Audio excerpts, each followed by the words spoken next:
दोस्तों, आपका स्वागत है हिमालय हेडलाइन में। आज हम आपको ले चलते हैं उत्तराखंड के उन गांवों में जहां कभी बच्चों की किलकारियां गूंजती थी, खेतों में हल चलता था और मंदिरों में घंटियां बजती थी, लेकिन वहां आज सन्नाटा पसरा है। ये कहानी है हमारे गांव की तबाही की। गांव का सुनहरा अतीत। उत्तराखंड के गांव कभी जीवन से भरे रहते थे।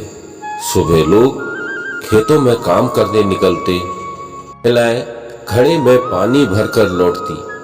त्योहारों में पूरा गांव एक परिवार की तरह जुटता। लोग भले ही गरीब थे, लेकिन खुश थे। उनका जीवन प्रकृति के साथ तालमेल में चलता था।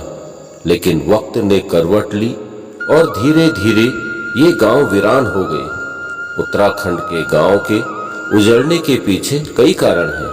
पहाड़ों में रोजगार नहीं है, युवाओं को नौकरी के लिए दिल्ली, देहरादून या हल्द्वानी जाना पड़ता है। गांव के बुजुर्ग कहते हैं अब गांव में सिर्फ बूढ़े और टूटे घर बचे हैं। 2013 की केदारनाथ आपदा ने पूरे उत्तराखंड को झकझोर कर दिया। हर साल बादल फटते, भूखलन और बाढ़ से गांव तबाह हो रहे हैं। खेत बह जाते हैं, घर ढह जाते हैं और लोग मजबूर होकर गांव छोड़ देते हैं। जिसका एक कारण यह भी है सड़क, अस्पताल, स्कूल।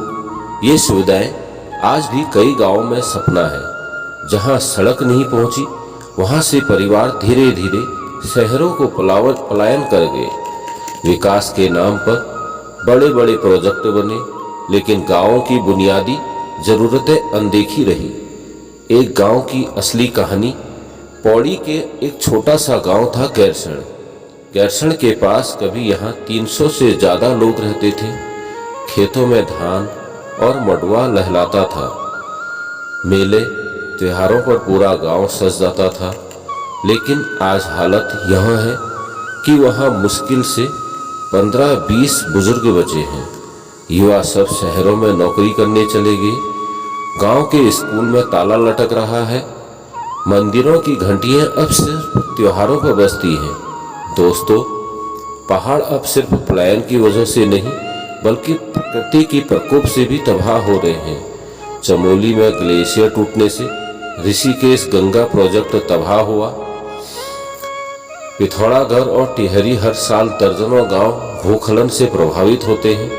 कई गांवों को तो प्रशासन ने खतरे की जोन घोषित कर दिया है। लोग पूछते हैं हम घर बनाए कहाँ, खेती करें कहाँ, जिंदगी चलाएं कैसे। कल्पना कीजिए, आपके दादा दादी जिस घर में पले, आज वो घर टूटी छत और खाली आसमान के साथ खड़ा है। जहाँ कभी भैंस बंधी थी, वहाँ अब झाड़ियाँ उग आई हैं।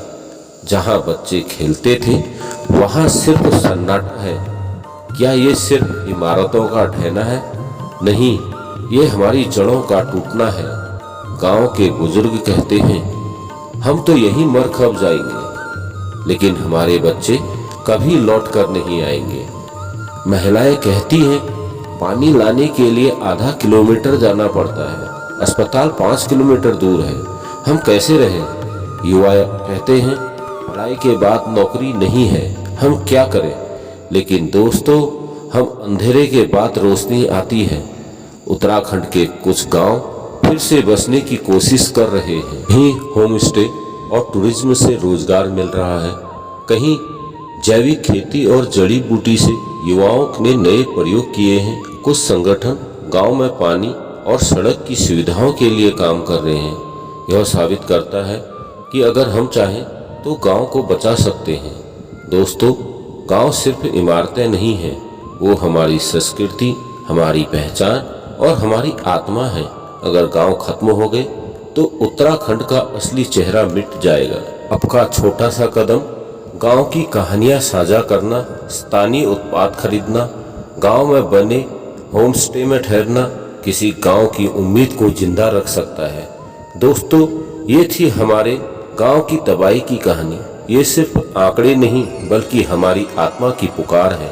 अगर हम सब मिलकर कोशिश करें तो आज के वीरान गांव से फिर से खिलखिला उठ सकते हैं।